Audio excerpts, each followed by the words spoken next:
Hello, എല്ലാവർക്കും സുഖമല്ലേ? ഇന്ന് ഞാനും അച്ഛനും കൂടിയിട്ട് ഒരു ചായ കുടിക്കാൻ പോയതാട്ടോ. ബാജിബായി എന്ന് പറഞ്ഞൊരു ടീ ഷോപ്പാണ്. കുഞ്ഞു ഷോപ്പാണ്, പക്ഷെ നല്ല കിടിലൻ ആംബിയൻസ് ഉള്ള, നല്ല വാൾ പെയിൻ്റ് ഒക്കെ ചെയ്തിട്ട് അടിപൊളിയായിട്ടുള്ള ഒരു കുഞ്ഞൊരു ഷോപ്പ്. ഇവിടെ നല്ല തിരക്കാട്ടോ. ഇത് തുടങ്ങി അന്ന് തൊട്ടിട്ട് ഇവിടെ ഒരു 5 മണി തൊട്ടിട്ട് ഒരു 8 മണി വരെ നല്ല തിരക്കാണ്. നിന്ന് തിരിയാൻ സ്ഥലം ഉണ്ടാവില്ല. അതുകൊണ്ടാണ് നമ്മളൊരു വൈകിട്ട് ഇറങ്ങിയത് കേട്ടോ. ഞങ്ങൾ 2 ഉള്ളിവടയും അതുപോലെ തന്നെ കട്ട്ലേറ്റുമാണ് പറഞ്ഞത്. പിന്നെ ഇഞ്ചിയുടെ ചായയും പറഞ്ഞു കേട്ടോ. ചായ ഒരു രക്ഷയില്ല, നല്ല ടേസ്റ്റ് ഉണ്ടായിരുന്നു. എനിക്ക് ഭയങ്കര ഇഷ്ടമായി. ഇവിടെ പല ഫ്ലേവേഴ്സിലുള്ള ചായ കിട്ടും കേട്ടോ. നമ്മൾ ഫ്രണ്ട്സുമായിട്ട് അല്ലെങ്കിൽ ഇങ്ങനെ ഫാമിലിയൊക്കെ ആയിട്ട് വന്ന് കുറച്ച് നേരം ടൈം സ്പെൻഡ് ചെയ്യാൻ പറ്റിയിട്ടുള്ളൊരു സ്ഥലമാണ്. അങ്ങനെ നമ്മൾ അമ്മയ്ക്കുള്ള പാഴ്സലൊക്കെ വാങ്ങി വീട്ടിലോട്ട് പോകാം കേട്ടോ.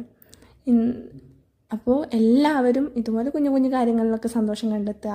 എല്ലാവരും ഹാപ്പി ആയിട്ട് ഉഷാറായിട്ടിരിക്കണേ. അപ്പോൾ ബൈ ബൈ, സി യു.